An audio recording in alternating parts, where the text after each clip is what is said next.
Hi, I'm Dr. Lisa Carr Lilienthal, and this is Ivy Dermont.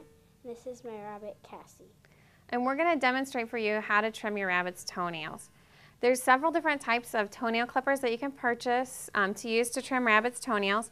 There's ones like this that are like a guillotine that trim it off, or you can use like cat toenail clippers that are like this to trim it, or if you have a small rabbit, you can even use human toenail clippers.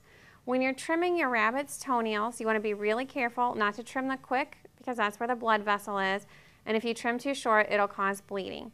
You want to trim about 1/8 of an inch past the end of the quick to prevent bleeding, or you can cut off small amounts several times to make sure you don't get too close to the edge. And so now we're going to demonstrate for you how you would trim a rabbit's toenail. What you want to do is make sure you trim in front of the quick. So if you look at the back of the toenail, you can kind of see where the quick starts, where it's thicker down here, or you can trim small amounts off the end. And you want to be really careful not to cause any bleeding in the rabbit. If you do cut the blood vessel and cause bleeding, you can use a styptic powder, which you can buy at the pet store, or you can use something like flour to put over the end to stop the bleeding.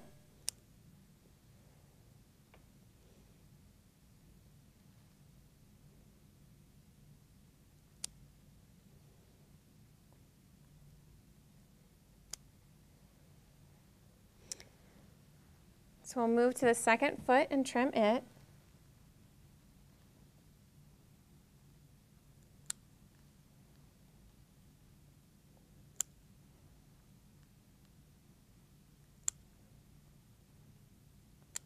One other way to know when to stop is if about half of the toenail is the dark colored of the top and half is the lighter color underneath. That's a good point to stop when clipping the toenail. Okay, now we're going to rotate the rabbit around so that we can reach the front legs. This rabbit is really cooperative with nail trimming. If you have one where you have problems with them sitting still, you can wrap them up in a towel like a burrito and just pull out the leg that you're going to clip with. If they struggle a lot, you want to be careful because you don't want to risk injuring the rabbit while they're struggling with nail clipping.